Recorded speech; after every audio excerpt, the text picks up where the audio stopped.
मैं इस फैन को चालू करके ये देखने वाला हूँ कि क्या ये बोट आगे बढ़ती है या फिर नहीं, और फिर मैं 4000 मील की यात्रा करके इक्वेटर पर जाऊंगा। मैं इस वक्त नॉर्दर्न और सदर्न हेमिस्फीयर्स के बीच खड़ा हूँ, क्योंकि ये जो लाइन है वो इक्वेटर है, और मैं यहाँ ये जांच करने आया हूँ कि टूरिस्ट को दिखाया जाने वाला ये डेमो क्या एक स्कैम है। ये लोग एक बेसिन में पानी डालते हैं और फिर ये दिखाते हैं कि इक्वेटर के उत्तरी भाग में पानी एंटी क्लॉकवाइज स्पिन होता है, और फिर कुछ ही फीट दूर इक्वेटर के दक्षिणी ओर पानी उल्टी तरफ घूमते हुए खाली होता है। और शायद आपने ये भी सुना है कि इक्वेटर के ऑपोजिट किनारों पर टॉयलेट्स विपरीत दिशाओं में फ्लश होते हैं, और हम यहाँ सच्चाई का खुलासा करने आए हैं। लेकिन मैं सिर्फ इतने में नहीं रुकने वाला, क्योंकि आज हम सिंपल डेमोन्स्ट्रेशंस के जरिए 6 अलग-अलग फिजिक्स और इंजीनियरिंग पहेलियों की जांच करने जा रहे हैं, क्योंकि इस वीडियो के अंत तक हम चाहते हैं कि आपको सही जवाब पता होने के साथ साथ ये भी पता चले कि वो सही जवाब सही क्यों है। तो शुरू करने के लिए, क्योंकि हम हेमिस्फीयर्स की बात कर रहे हैं, क्या आप जानते हैं कि कनाडा जैसी नॉर्दर्न हेमिस्फीयर वाली जगह से चांद कुछ ऐसा दिखाई देता है, जबकि ऑस्ट्रेलिया जैसी सदर्न हेमिस्फीयर वाली जगह से कुछ ऐसा।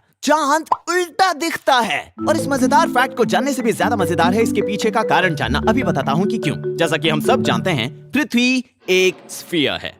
तो अगर आप नॉर्दर्न हेमिस्फीयर के नॉर्थ पोल पर खड़े सुपरमैन होते तो आप कुछ ऐसे दिखते, लेकिन अगर आप सदर्न हेमिस्फीयर के साउथ पोल पर खड़े थॉर होते तो आप ऐसे दिखते। अब हमें पता है कि मून पृथ्वी का कुछ इस तरीके से चक्कर लगाता है। अब मैं इस पर एक एरो बनाऊंगा ताकि हम इसके ओरिएंटेशन पर नजर रख पाए। तो अब नॉर्थ पोल पर खड़े सुपरमैन के लिए ये एरो ऊपर की ओर पॉइंट कर रहा होगा, लेकिन साउथ पोल पर खड़े थॉर के लिए ये एरो नीचे की तरफ पॉइंट कर रहा होगा, उसके नजरिए से देखें तो। और मैं जानता हूँ कि आप क्या सोच रहे हैं। अगर ये सब सच है तो इक्वेटर पर खड़े स्पाइडरमैन के लिए ये एरो किस ओर पॉइंट कर रहा होगा? वेल, हमारे इस मॉडल के अनुसार स्पाइडरमैन को मून टेढ़ा दिखना चाहिए, और जैसा कि आप देख सकते हैं यहाँ इक्वेडोर में इक्वेटर के ठीक ऊपर मुझे बताते हुए खुशी हो रही है कि मून वाकई में टेढ़ा नजर आता है। अब साथ में से दूसरे फन फैक्ट के लिए, अगर आप कार्डबोर्ड पर इस तरह से 2 पिन्स लगा दें और फिर उन्हें एक रस्सी से जोड़ें तो इसे ट्रेस करने पर आपको मेरा मनपसंद ज्योमेट्रिक शेप मिलेगा, एक एलिप्स। लेकिन मैं इन पिन होल्स की एक बहुत ही खास बात बताना चाहता हूँ। इन्हें कहते हैं फोकस पॉइंट्स, और इन दोनों फोकस पॉइंट्स में से निकली कोई भी सीधी लाइन एलिप्स से टकराकर हमेशा दूसरे वाले फोकस पॉइंट पर ही जाकर रुकेगी।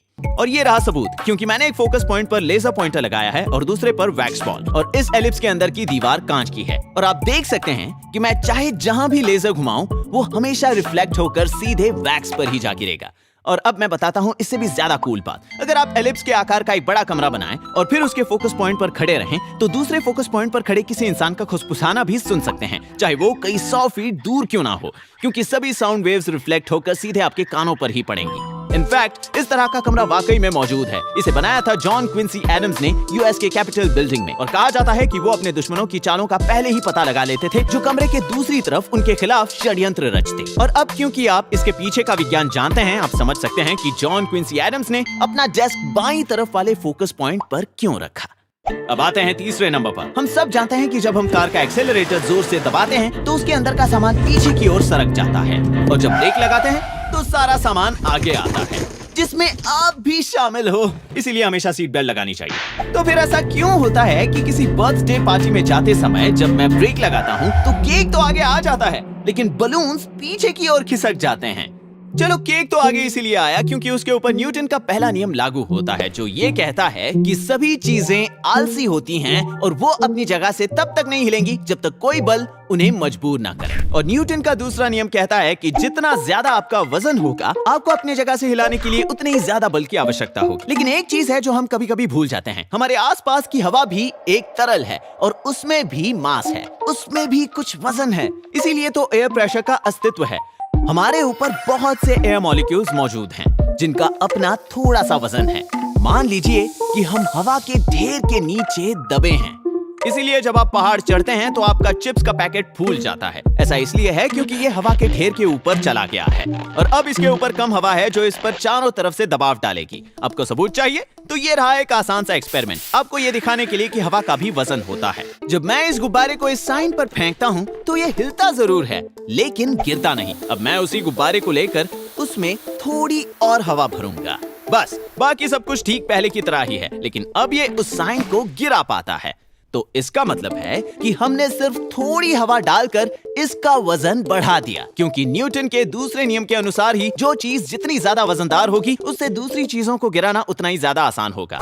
तो कार में जब आप ब्रेक्स दबाते हैं तो सिर्फ उसमें रखा भारी सामान ही आगे आना नहीं चाहता, बल्कि वो हवा भी आगे आना चाहती है, क्योंकि उसमें भी वजन है। तो मेरे ब्रेक्स दबाने पर कार की सारी हवा भी आगे आती है, और चूंकि वो हवा गुब्बारे की हीलियम गैस से ज्यादा डेंस है, हल्का गुब्बारा पीछे की ओर धकेला जाता है। और हम यही अपेक्षा करेंगे, है ना? हम कहते हैं कि हीलियम बलून हवा में तैरता है या फिर ये पिंग पोंग बॉल पानी में तैरती है। लेकिन असल में हो ये रहा है कि भारी और ज्यादा डेंस चीज, जो इस केस में पानी है, जबरदस्ती लाइन में आगे बढ़ता है, इस बेचारे पिंग पोंग बॉल को रास्ते में पीछे हटाते हुए। इनफैक्ट आप देख सकते हैं कि जब मैं इस जार को इस तरह रखता हूँ तो वही होता है जो कार में हुआ था। जब मैं इसे धक्का देता हूँ तब पानी पीछे आता है, जिससे पिंग पोंग बॉल आगे चली जाती है, और जब ये रुकता है पानी आगे जाकर पिंग पोंग बॉल को पीछे धक्का देता है। और अब नंबर 4 के लिए हम वापस इस बोर्ड पर आते हैं, ये जानने के लिए कि अगर ये सेल बोट्स हवा से चलते हैं तो फिर वो इस तरह का एक बड़ा फैन लगाकर इसे आगे धकेलने की कोशिश क्यों नहीं करते, कुछ इस तरीके से जिस तरह ये आदमी एक लीफ ब्लोअर और छाते का इस्तेमाल करके अपने स्केट बोर्ड पर घूम रहा है। चलिए इसे समझने के लिए एक फैन से जुड़े ट्रेन कार के सिंपल डेमो की मदद लें। जब मैं फैन चालू करता हूँ, ये दाईं तरफ हवा फेंकता है, तो ट्रेन किस तरफ जाएगी? ये बेशक बाईं ओर ही जाएगी, क्योंकि फैन हवा को पीछे धकेलता है, जिससे ट्रेन पर एक विपरीत बल पड़ता है, जो फैन के द्वारा लगाए गए बल के बराबर होता है। जिस तरह एक विमान का प्रोपेलर हवा को पीछे धक्का देता है ताकि विमान आगे बढ़ सके। ये मेरे स्केट बोर्ड पर खड़े होने से अलग नहीं है। जब मैं तरबूजों को बाईं ओर धक्का देता हूँ तो वे मुझे पीछे धकेलते हैं और मैं दाहिनी तरफ लुढ़क जाता हूँ। नेट, फिर से? तो अब चलिए यहाँ एक ईंट रख देते हैं ताकि ये कार हिल ना पाए, और फिर एक दूसरी कार जिस पर सेल होगी। अब जब मैं फैन ऑन करूंगा तो ये किस तरफ जाएगा? बेशक दाहिने तरफ, क्योंकि तेज बहती हुई हवा सेल से टकराती है, जैसे इसे ढेर सारे छोटे छोटे तरबूज धक्का दे रहे हों। तो अब अगर हम ईंट हटा दें और ये कार बाईं तरफ जाना चाहती है और ये दाहिने तरफ, तो क्या होगा अगर हम इन दोनों को जोड़ लें? कुछ नहीं, क्योंकि इन दोनों पर बराबर का बल लग रहा है, क्योंकि ये दोनों विपरीत दिशा में जाना चाहते हैं, वो भी एक ही बल के इस्तेमाल से। एक फैन बोर्ड को आगे बढ़ा सकता है, आपको बस सेल को हटाना होगा और फैन का मुंह दूसरी तरफ करना होगा। लेकिन अगर आप इतना कर ही रहे हैं तो आप उसी फैन को लेकर पानी में डाल सकते हैं, जहाँ पानी जैसे भारी तरल को धक्का देना हवा के मुकाबले ज्यादा आसान होगा। बिल्कुल सही समझे, बोट प्रोपेलर्स भी यही करते हैं। और जब मैंने इसे असल जिंदगी में टेस्ट किया, जैसा कि आप देख सकते हैं, मैं कहीं नहीं जा रहा। तो अगर खुद ही नैया पार लगाना सच में नामुमकिन है, तो उस आदमी का क्या जो अपने लीफ ब्लोअर और छाते की मदद से स्केट बोर्ड पर सवार था? मैंने उसकी तरकीब आजमा के देखी और कहना पड़ेगा ये काम तो करता है। लेकिन इसका लेना देना उसके छाते या फिर उस लीफ ब्लोअर से नहीं, बल्कि उसके इस खास इलेक्ट्रिक स्केट बोर्ड से है, जिसके नीचे एक बैटरी लगाई गई है। और आप उसी के वीडियो में यहाँ देख सकते हैं कि वो भी इसी स्केट बोर्ड का इस्तेमाल कर रहा है। अब इसके पहले कि हम आखिरी 3 पर पहुंचे, जिसमें ये टूरिस्ट स्कैम वाला डेमो भी मौजूद है, अगर आप मेरे जैसे हैं और आपको भी वो आहा वाला पल पसंद है जहाँ आप कुछ सीखते हैं, तो मेरे पास आपके लिए एक अच्छी खबर है। जरा सोचने दो, क्रंच लैब्स। मुझे खुशी है तुमने कह दिया, सही समझे, क्योंकि उन्हीं पलों को बांटने के लिए मैंने बनाया क्रंच लैब्स, जिसमें आपको हर महीने एक बहुत ही कमाल का टॉय मिलेगा और साथ ही एक वीडियो जिसमें मैं आपको उसके काम करने के पीछे का विज्ञान समझाऊंगा। मार्क अपने मुंह से नहीं कहेगा, लेकिन ये नासा और एप्पल में काम कर चुका है। आपने ऐसा महान इंजीनियर पहले कभी नहीं देखा होगा, और इसने खुद ये बॉक्सेस डिजाइन किए हैं ताकि ये आपको वो सब कुछ सिखा पाए जो ये जानता है। हमने एक वाटर गन बनाया था और इसमें एक नोजल है जिसे घुमाने पर वो उल्टा गन चलाने वाले पर ही पानी फेंकता है। मतलब कमाल है। तुम भी मेरे बॉक्सेस के प्रैंक में कई बार फंसे हो। जानता हूँ, मुझे लगता है ये तो अगर आप मिस्टर बीस्ट को प्रैंक करना चाहते हैं और साथ ही वो आहा पलों के मजे उठाना चाहते हैं, तो अधिक जानकारी के लिए जाइए crunchlabs.com पर। अब 5वें नंबर पर है वो सबसे क्रेजीएस्ट फैक्ट जो मैं जानता हूँ। मान लीजिए मैंने रस्सी को पूरी पृथ्वी के इर्द गिर्द बांधा है, लेकिन मुझे अभी अभी पता चला कि इसे जमीन से करीब 1 फीट ऊपर होना चाहिए था। तो अब सवाल ये है कि ऐसा करने के लिए मुझे और कितनी एक्स्ट्रा रस्सी की जरूरत पड़ेगी? अब आप सोच रहे होंगे कि 2 गुना या फिर 3 गुना, लेकिन क्या होगा अगर मैं आपसे कहूं कि आपको सिर्फ इतनी ही एक्स्ट्रा रस्सी खरीदनी होगी? Exactly 6.28 feet. जरा सोचिए, इस बारे में पृथ्वी का सर्कमफेरेंस 131 मिलियन फीट है और आपको सिर्फ इतनी ही रस्सी और चाहिए होगी इसे जमीन से 1 फीट ऊपर उठाकर पूरी पृथ्वी को बांधने के लिए। और हैरानी की बात तो ये है कि अगर हम ऐसा एक बास्केटबॉल के साथ करें तो भी हमें उतनी ही एक्स्ट्रा रस्सी लगेगी। और इसके पीछे का मैथ 8th स्टैंडर्ड के अलजेब्रा जितना ही सरल है। यहाँ जैसे कि आप देख सकते हैं, दोनों साइड का रेडियस कैंसिल हो जाता है। इससे कोई फर्क नहीं पड़ता कि आप कौन से साइज का सर्कल ले रहे हैं, आपको जवाब हमेशा 2 पाई ही मिलेगा, यानी ठीक 6.28 फीट लंबी रस्सी। रस्सी। लेकिन अगर आपको मैथ नहीं पसंद तो चिंता मत करो, क्योंकि अगर आप पृथ्वी को एक स्क्वायर समझें तो सारी बात क्लियर हो जाएगी। ऑब्जेक्ट किस साइज का हो इससे कोई फर्क नहीं पड़ता। तो अगर मैंने शुरुआत इस रस्सी से की और फिर उसे 1 मीटर हवा में उठा लिया तो हर कोने में मुझे सिर्फ 2 फीट एक्स्ट्रा रस्सी की जरूरत पड़ेगी, यानी कुल मिलाकर 8 फीट। और अगर आप ये बास्केटबॉल वाला एक्सपेरिमेंट अपने टीवी पर करें तो भी आपको यही रिजल्ट मिलेगा। 8 एक्स्ट्रा फीट रेक्टेंगल के लिए, जो एक सर्कल के लिए जरूरी एक्स्ट्रा 6.2 फीट के बहुत करीब है। नंबर 6 पर एक किक स्टार्ट प्रोडक्ट है जो कुछ सालों पहले आया था और इसका दावा है कि ये भारी बैग के झटकों को 86% से कम करता है। बैग्स के भविष्य में आपका स्वागत है। आपने कभी ऐसा बैकपैक नहीं देखा होगा जो ऐसे हिलता है और आपको आराम से चलने देता है। और ये सिर्फ दिखावे के लिए नहीं है, वजन को सस्पेंड करके हावरग्लाइड झटकों को 80 से 90% तक कम कर देता है। मेरा इस पर इंटरेस्ट तब आया जब कमेंट सेक्शन में लोग ये चर्चा कर रहे थे कि ये सच में काम आसान करेगा या नहीं। तो आपको क्या लगता है, क्या ये एक स्कैम है? ये स्कैम इसलिए नहीं हो सकता क्योंकि जब आप एक साधारण भारी बैग पहनकर चलते हैं तो हर कदम के साथ वो ऊपर नीचे झटके खाता है, क्योंकि हर कदम पर आप उसके भार को गुरुत्वाकर्षण बल के विरुद्ध खींचते हैं। ये इस वजन को किसी सख्त रस्सी के जरिए ऊपर नीचे करने जैसा है। लेकिन अगर बैग इलास्टिकली सस्पेंडेड होता तो उसका इनर्शिया उसके नीचे या ऊपर ज्यादा उछलने से रोकता। तो इसके जरिए आप अब भी ऊपर नीचे कूद सकते हैं मगर बैग नहीं हिलेगा। ये ऐसा होगा मानो सख्त रस्सी को किसी इलास्टिक रस्सी से बदलना। और आप देख सकते हैं कि अब मुझे अपने हाथ को ऊपर नीचे करने में कोई परेशानी नहीं हो रही क्योंकि वजन उतना हिल नहीं रहा। लेकिन इस आइडिया का विरोध करने वालों ने कहा कि इस सिस्टम को काम करने के लिए जो पुलिस, कॉर्ड्स और एक्स्ट्रा फ्रेम्स चाहिए उनका वजन 4 एक्स्ट्रा पाउंड्स है। और भले ये बाउंस हो या ना हो, यहाँ बात 4 पाउंड्स एक्स्ट्रा वजन लेकर पहाड़ चढ़ने की है। और उस वीडियो में आइडियल केसेस दिखाए गए हैं। असल जिंदगी में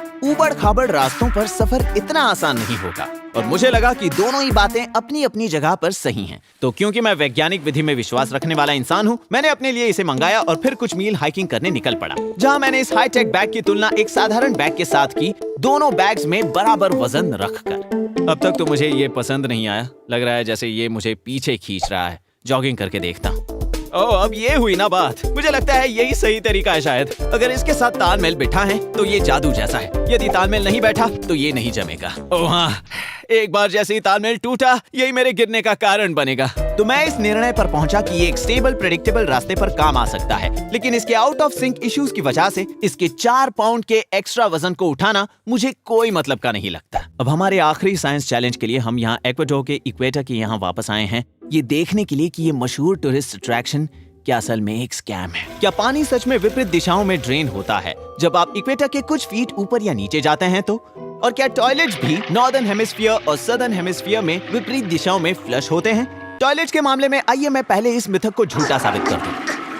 क्योंकि अगर आप ध्यान से देखें तो टॉयलेट का पानी किस दिशा में घूमेगा ये इस बात पर निर्भर करता है कि कमोड की बनावट कैसी है, क्योंकि कमोड के नोजल्स थोड़े टेढ़े बनाए जाते हैं। लेकिन उन सिंक्स का क्या जिनमें बस एक ड्रेन है, जैसे कि इस डेमो में जहां कोई नोजल नहीं। मानिए या ना मानिए, इसके पीछे थोड़ी बहुत सच्चाई है, क्योंकि ये एक असली सिद्धांत पर आधारित है जिसका नाम है द कोरियोलिस इफेक्ट। और यही कारण है जिसकी वजह से हमें नॉर्दर्न हेमिस्फीयर में काउंटर क्लॉकवाइज घूमने वाले तूफान दिखाई देते हैं, जिन्हें हम हरिकेन्स कहते हैं, और सदर्न हेमिस्फीयर में क्लॉकवाइज घूमने वाले चक्रवात जिन्हें साइक्लोन्स कहा जाता है। और इसके पीछे का कारण समझना बहुत आसान है। मान लीजिए आपके पास एक बड़ा सा सिंक है जो इक्वेटर से लेकर नॉर्थ पोल तक फैला हुआ है। अब इस केस में सिंक में इक्वेटर के यहाँ जो पानी की बूंद है वो पृथ्वी के घूमने के साथ साथ बहुत तेजी से सफर करती है। वही सिंक के बीच जो पानी बूंद होगी वो थोड़ा धीरे यात्रा करेगी। और नॉर्थ पोल के यहाँ वाली बूंद स्थिर है क्योंकि वो पृथ्वी के एक्सिस के ठीक ऊपर है। तो अब जब आप सिंक का प्लग हटाते हैं और पानी बीच में बहना शुरू करता है तो इक्वेटर के यहाँ की बूंद ज्यादा तेजी से बीच की ओर जाती है उस बूंद के मुकाबले जो बीच में या नॉर्थ पोल पर है। तो अब वो बूंद बीच वाले बूंद से आगे है, और क्योंकि नॉर्थ पोल के पास वाला पानी स्थिर था वो बूंदें पीछे रह जाती हैं। तो जब सारी बूंदों पर इस तरह का प्रभाव पड़ता है, सिंक के अंदर रखा पानी नेचुरली काउंटर क्लॉकवाइज घूमने लगता है, जैसे तूफान की तरह, जहां तूफान की आंख असल में एक सिंक की तरह कम दबाव वाला क्षेत्र है। और जब हम यही लॉजिक सदर्न हेमिस्फीयर में लगाते हैं तो हमें एक क्लॉकवाइज घुमाव देखने मिलता है। तो क्या इसका मतलब है कि सच में नॉर्दर्न और सदर्न हेमिस्फीयर्स में सिंक विपरीत दिशा में ड्रेन होते हैं? वेल, दुख की बात नहीं है, क्योंकि कोरियोलिस इफेक्ट सिर्फ तभी देखने मिलता है जब आप इक्वेटर के बहुत ज्यादा ऊपर या नीचे हों। इसलिए जब तक आपके पास 5 मील चौड़ा सिंक न हो, या यदि आप सबसे उत्तम परिस्थितियां नहीं बनाते हैं, जैसा कि मेरे दोस्त डेस्टिन और डेरिक यहाँ दिखा रहे हैं। पृथ्वी के घूमने के कारण पानी क्लॉकवाइज बह रहा है। चूंकि मैं नॉर्थर्न हेमिस्फीयर में हूँ, पानी घड़ी की विपरीत दिशा में बह रहा है। ये असली है। ये प्रभाव सिंक और टॉयलेट्स के पानी की दिशाओं पर कोई प्रभाव डालने के लिए बहुत छोटा है।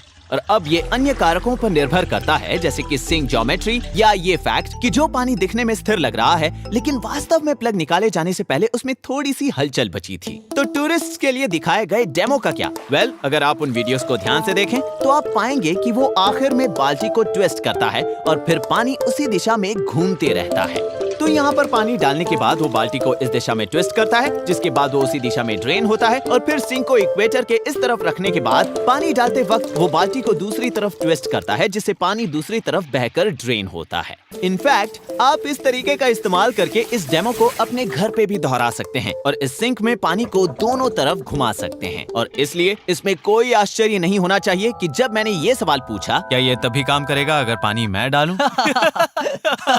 तो मुझे इसे टेस्ट करके देखने का मौका नहीं दिया गया। और तो और इस सब के ऊपर एक और बहुत ही जरूरी बात, अगर आप इस जगह के असली जीपीएस कोऑर्डिनेट्स निकालें तो आप पाएंगे कि ये असली इक्वेटर से एक फुटबॉल के मैदान से भी ज्यादा दूर है। मतलब हम वास्तव में सदर्न हेमिस्फीयर में ही थे।